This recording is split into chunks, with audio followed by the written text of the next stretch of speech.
Hi everyone, my name is Jenna and I am a social media coach and strategist. I help small businesses understand social media through online courses and coaching. And today I'm super excited. I'm doing a reaction video. I haven't done a reaction video before ever, and I've watched them all the time. Today I'm going to be reacting to the show Emily in Paris, which just launched yesterday on Netflix as I'm recording this.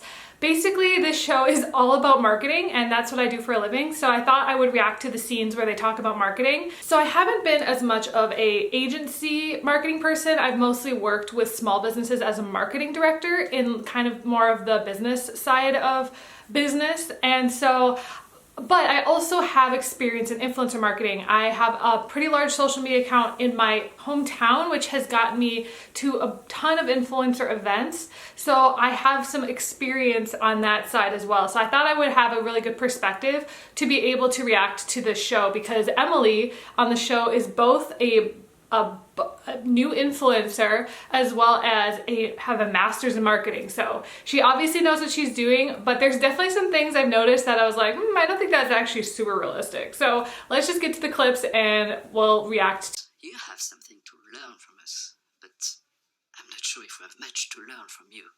With all due respect, I have been sent here for a reason, so if you wouldn't mind, I would really like to share some of my ideas about your social media strategies. You mean the Twitter and the Snapchat?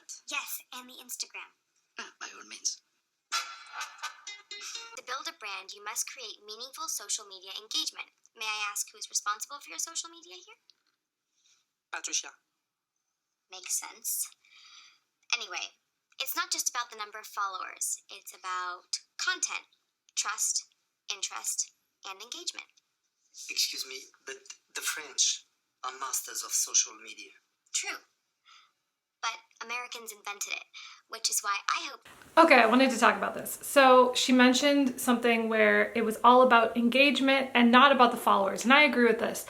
I think that social media is so much more than just the number of followers that you have, and I think that she actually knows what she's talking about. And they obviously are very hesitant to join social as kind of an old school marketing ad agency that has been around obviously for many, many years. And I feel like it's surprising how many actual ad agencies don't have their own like Instagram account, which I think is very odd. I feel like when you are doing marketing, you should have great marketing, because that's a basic way that people can know that you practice what you preach. But at the same time, if it's not that important to them, if they don't need to follow, like get followers and maybe they have enough clients, then social media for them isn't that important. However, what she's doing is she's talking to the company that's actually putting marketing out for these brands like YSL and Chanel. So she knows that for the millennials and younger, social media is really where it's at when it comes to how people view certain brands. And you will see this throughout the show, that this is kind of something that it's kind of a battle between the old school and new school way of thinking about marketing. So I thought that was really interesting that she really talks about engagement in this scene.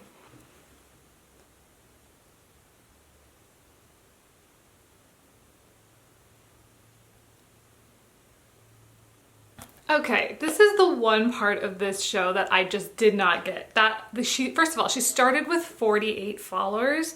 Okay, first of all, she looks like Lily Collins. She is a marketing director at a big agency in Chicago, and she has a marketing master's degree, and she doesn't have like a social media following, yet she somehow learns how to grow it really fast. I just didn't understand that. I mean, maybe she's super private, but the fact that she started with 48 followers just seems really, really bizarre to me, unless it was a brand new account. But it's very interesting because she does grow her account very quickly. I'm not sure how long of time span this show takes. I think it's a couple of months. Maybe a month or two, and you know, she grows to 20,000 followers very quickly. That can happen.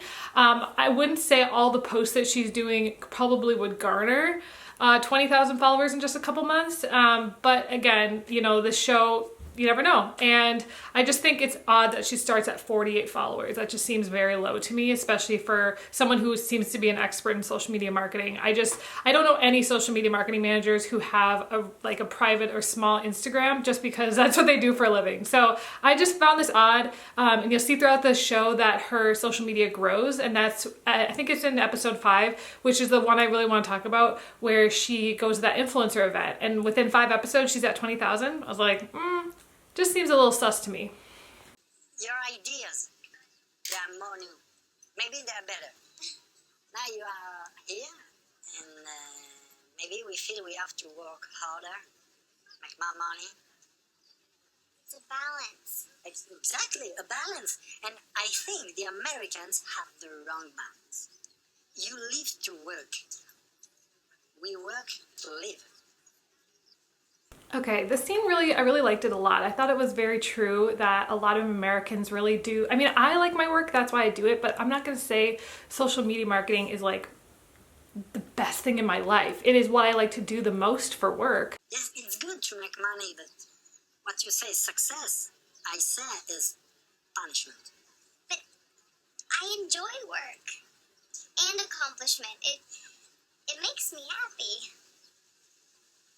Work makes you happy? Yes, I mean, it's why I'm here, for work. And look where it's brought me. But I do have another life outside of social media, and I think, you know, so does she. I think she's just saying like she has a passion for what she does. But obviously in this show you'll see she does other things. I mean, it's not like that's her whole world. Some people are completely caught up in it and just want to do that forever and they never want to stop working. Gary Vaynerchuk. But then there's other people that it's like, for me, I'm like, I need that work-life balance. I like hanging out with my friends and not going on my phone. So I thought this was a really interesting conversation and I really enjoyed this clip. Well, I do think we can do much more on social. Last year at my company, we marketed a vaccine to help combat the chikungunya virus and saturated the web with such gorgeous content. We were actually responsible for increasing tourism in the Virgin Islands by 30%. If you Googled tropical beach vacation, paradise, or even topless beach selfies, you were directed to our product. Oh, and the best thing is we can track everything. Who views what, when, where, and for how long. What is she saying? Okay, so what she's talking about there is actually SEO, which is basically using words and keywords to increase drive to someone's website. Now, it's not always about the way the website looks, it's the way that it functions. And SEO is a huge part of that. A lot of the stuff when it comes to search term optimization is you really do have to potentially do both paid and organic results when it comes to ads. So when she mentioned all those keywords, yes, they probably ranked on organic, but I really do believe that they probably paid for ads for their product when people search those terms. And so I thought that was interesting that she brought up SEO in this beautiful building in this Audrey Hepburn dress. I thought that was kind of cool. It shows that she actually knows what she's talking about, and I think that's really awesome. And also, obviously, the company she works for in Chicago was pretty good.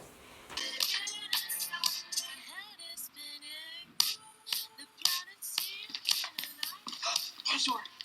Check this out. Duray Cosmetics just DM'd me on Instagram. They invited me to their influencer lunch today. You, an influencer? I know. They must have mistaken me for someone else. But I love Duray. They were the first lip gloss I ever bought.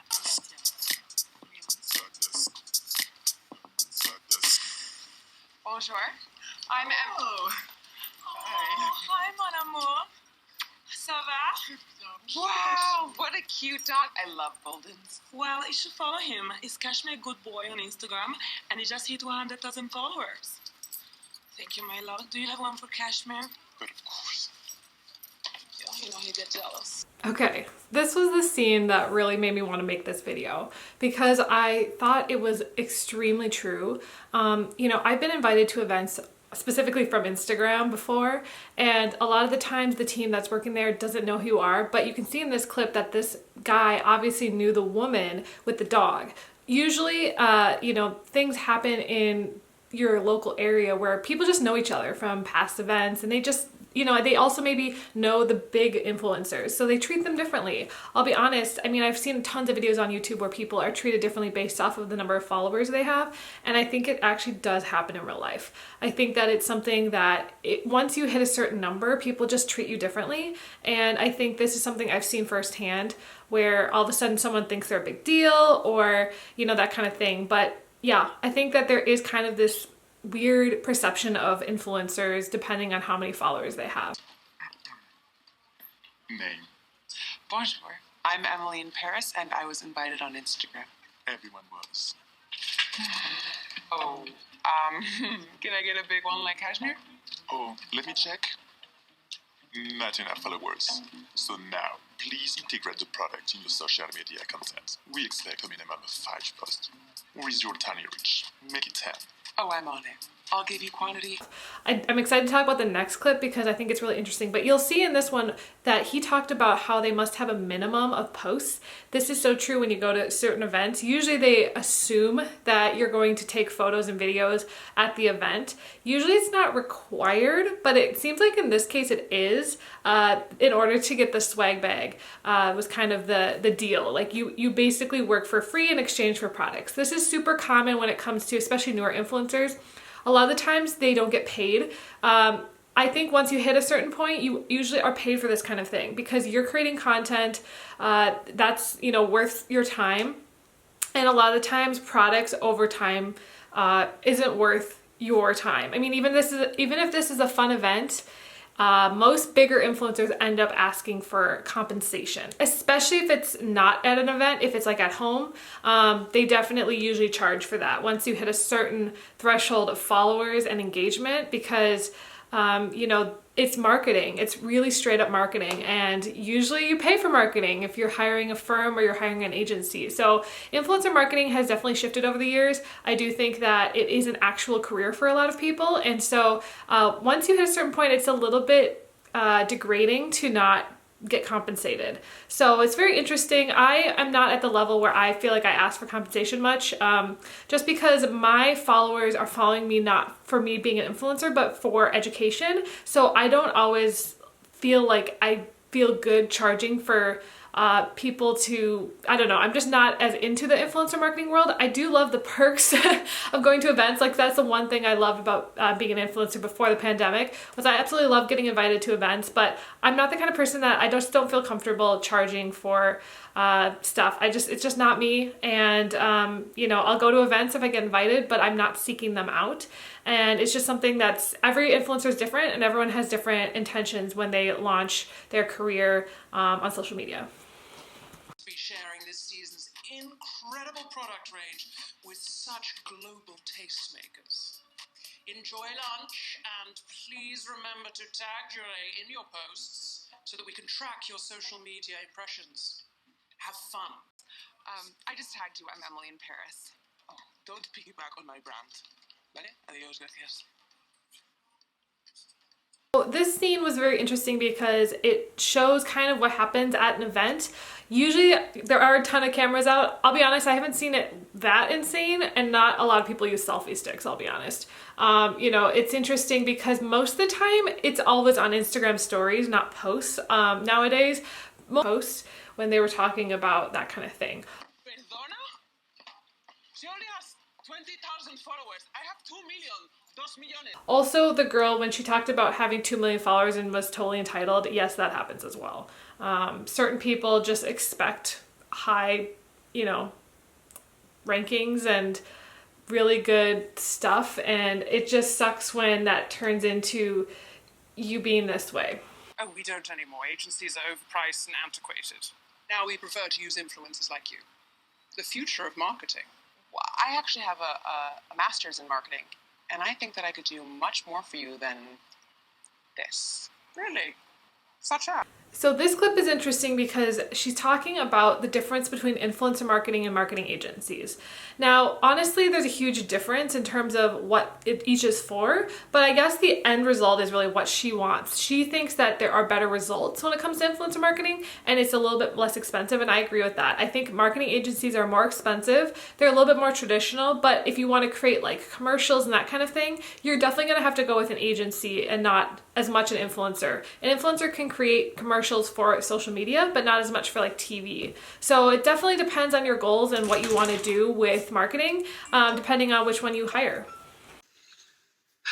Your social media is a problem for us. I don't think you understand its value. Oh, well, I think I do. You work for Dure for free, right? How does that look to the brands that actually pay us to represent them? Okay, so what do you want me to do? Delete your account.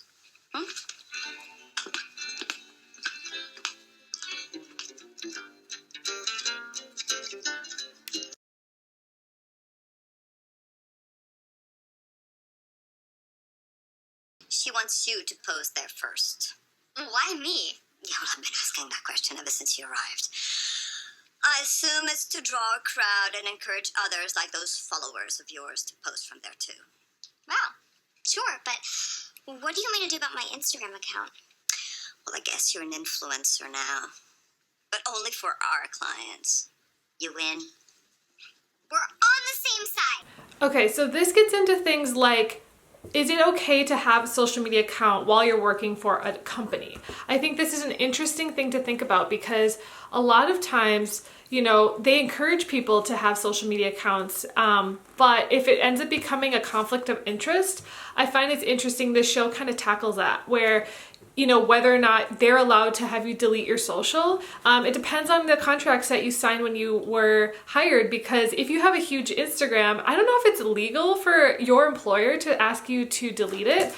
They can fire you, but I'm not sure if they legally are allowed to do that unless it's in your contract. This happened to Brittany Broski. She did a BuzzFeed video about this where she became really popular in a meme and it actually got her fired from her job at a bank. So I thought that was interesting that this does happen in real life. And I think they were kind of referencing the fact that sometimes when you become an influencer, it does impact your work balance. So I think that's interesting. I'm not sure the legalities of actually forcing someone.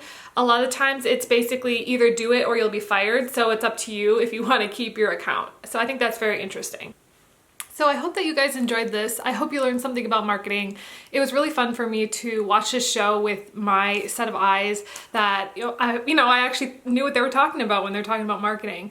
Let me know what you think, if you want me to react to anything else, because I absolutely love reacting to things. I watch a ton of TV. So if there's any other shows that you think would be fun for me to react to, make sure to comment below and I'll talk to you guys soon. Bye.